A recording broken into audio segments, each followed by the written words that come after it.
ससुराल तो जाना पड़ेगा बेटा, यहाँ कब तक रहोगी? ऐसे रह लेती तो कोई बात नहीं, लेकिन समधन जी की तबीयत खराब है। वहाँ दामाद जी परेशान रह रहे हैं और तुम यहाँ बैठी हो, लोग क्या कहेंगे? समझा रही थी मम्मी। तुम तो बस लोगों की सोचो, मेरी कोई चिंता मत करो। देखा नहीं, 1 महीने में 1 किलो वजन कम हो गया और ये हाथ कितने सख्त हो गए हैं, रोटियां बना बना कर और सब्जियां काट काट कर। मैं नहीं जा रही वहाँ, मैं इतना सारा काम नहीं कर सकती। क्यों करूँ जब वो मेरा परिवार ही नहीं है? मुझे तो बस तलाक चाहिए, नहीं रहूँगी ऐसे लोगों के साथ। बोली मना। तलाक? फिर से तलाक? भूल गई वो 5 साल जब गुमसुम बैठी रहती थी। या तो किस्मत अच्छी है जो दूसरा मौका मिला है तुझे। ऐसा मौका सबको नहीं मिलता।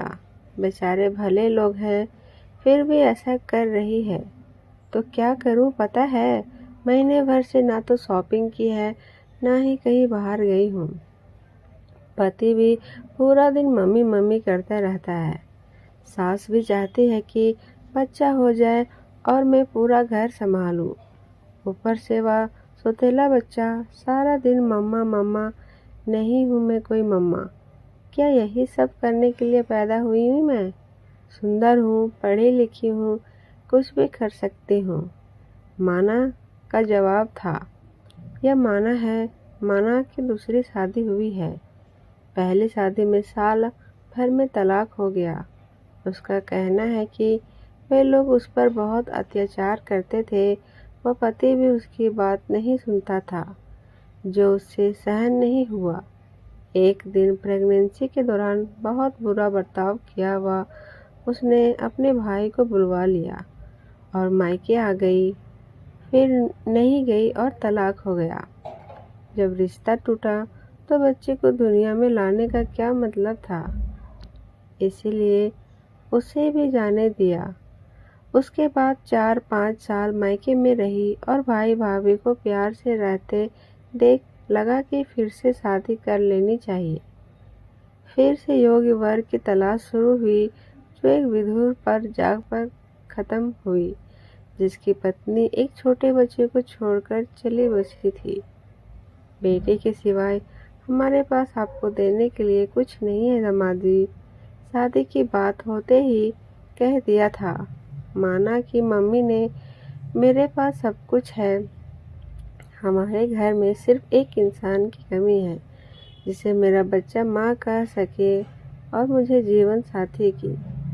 वैसे माँ है, घर में घर संभालती है, लेकिन बुढ़ापा है, ऊपर से यह दुख।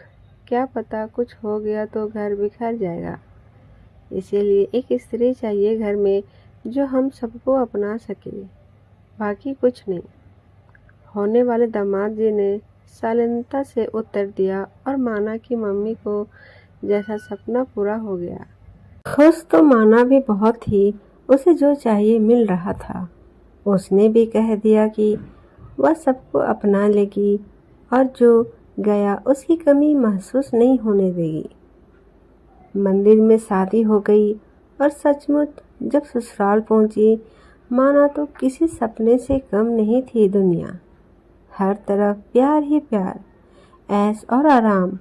जब चाहे उठना, नहाना, काम करने का मन हो तो करना, वरना सासू माँ चाय खाना सब तैयार रखती थी। बाकी कामों के लिए भी नौकर थे। उसका काम था जिंदगी मजे से जीना, पतिदेव के साथ घूमना, महीने में 4 दिन पतिदेव के साथ मायके रहना, फोटो खिंचाना और सोशल मीडिया पर शेयर करना, क्योंकि वह कभी पूछती नहीं और सासू माँ कहती नहीं। ऐसा भी नहीं है कि सासू माँ परीक्षा ले रही हो, साल भर तक कोई इंतजार नहीं करता, लेकिन 1-2 बार काम बताकर अच्छा जवाब पा लिया सासू माँ ने, फिर उससे अपेक्षा छोड़ अपने बेटे को खुश देखे खुश हो ली वे। पोते की जिम्मेदारी भी उन्होंने ही उठा रखी थी, जिसके लिए उससे अपेक्षा करना उचित भी नहीं था। इस तरह सासू माँ ने जब संभाल लिया था, वह सोचती थी कि नई नई है, खुद माँ बनेगी तो उसे भी जिम्मेदारी का एहसास होगा, लेकिन उसे कोई जल्दी नहीं थी। साल भर सब कुछ बहुत अच्छा चला, लेकिन एक दिन सासू माँ बाथरूम में फिसल गई और पैर की हड्डी टूट गई। ऑपरेशन हुआ और 6-7 महीने बिस्तर पर रहने के लिए बोला गया। 2-3 दिन तो काम काज किया, फिर थकने लगी माना। सप्ताह भर होते होते तो चाय खाना सबका समय बदल गया। परिस्थिति देखकर पतिदेव ने भी मदद भी करनी शुरू की। ज़्यादातर खाना वे बाहर से ही ले आते थे, लेकिन जिसकी आराम की आदत हो चुकी हो वह क्या कर सकता है। पहले तो खुश रहती थी, लेकिन अब बात बात में चिढ़ती, झगड़ा करती और बाहर जाकर चीखती चिल्लाती। पूरे मोहल्ले को इकट्ठा करती, माना और रो रो कर झूठी बातें बनाती कि सासू माँ पैर टूटने का नाटक कर रही है। कुछ नहीं मिलता तो 6 साल के बच्चे पर ही परेशान करने का आरोप लगाकर पिटने लगती।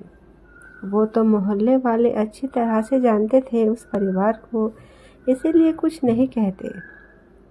लेकिन बातें तो होती ही होगी। सास तो वैसे ही बिस्तर में थी, पतिदेव कुछ कहते तो यह कहकर बवाल करती कि पहली बीवी को भी ऐसे ही मारा होगा, जबकि वह लंबी बीमारी से मरी थी। बेचारे सीधे साधे लोग, कभी ऐसे लोगों से सामना हुआ ही नहीं कि जवाब देना आए। इसीलिए बिस्तर में पड़े पड़े सास सोचती कि किस गुनाह की सज़ा मिली, और पतिदेव भी टेंशन में रहने लगे। किसी तरह 1 महीना बीता और एक दिन पतिदेव की भी सुबह सुबह तबीयत खराब हो गई और चाय नहीं बना पाए। फिर क्या था, सुबह सुबह अच्छा खासा तमाशा हो गया और उसने फ़ोन भी कर दिया अपने भाई को, और भाई आ गया लेने। हमें आपसे यह उम्मीद नहीं थी दामाद जी। मैं तो पूरी ज़िंदगी अपने पास रख सकता था अपनी बहन को। वो बहन कम मेरी बेटी ज़्यादा है, लेकिन आप पर ज़्यादा विश्वास कर लिया मैंने। सिर्फ बहन की बात सुनकर बुरा भला बोल चला गया भाई, और कोई कुछ ना बोला। लेकिन पूरी बात सुनकर मम्मी को बहुत गुस्सा आया। वे खुद एक झुसारू और कामकाजी महिला हैं, लेकिन पता नहीं कैसे बेटी में उनका कोई गुण नहीं है।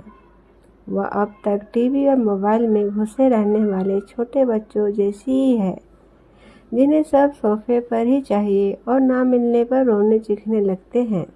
उन्हें पता है कि पहले भी गलती उनकी बेटी की थी, लेकिन पहली बार था तो उस पर विश्वास कर लिया। सुंदर लड़कियों को अमीर दूल्हे मिलते हैं, इस भ्रम में ना पढ़ाई की सीरियसली लिया और ना ही काम काज सीखा माना ने। लोग पहले वाले भी बुरे नहीं थे, उसकी हर गलती को नज़रअंदाज करते थे। जब पता चला कि वह प्रेग्नेंट है, उनकी खुशी का पारावार न था, लेकिन वह खुद मां नहीं बनना चाहती थी और गलत समय पर अबॉर्शन की जिद कर रही थी, जो ससुराल वाले की नज़र में पाप था। इसीलिए खुद को चोट लगाकर उन्हें सीधे लोगों को फंसाया।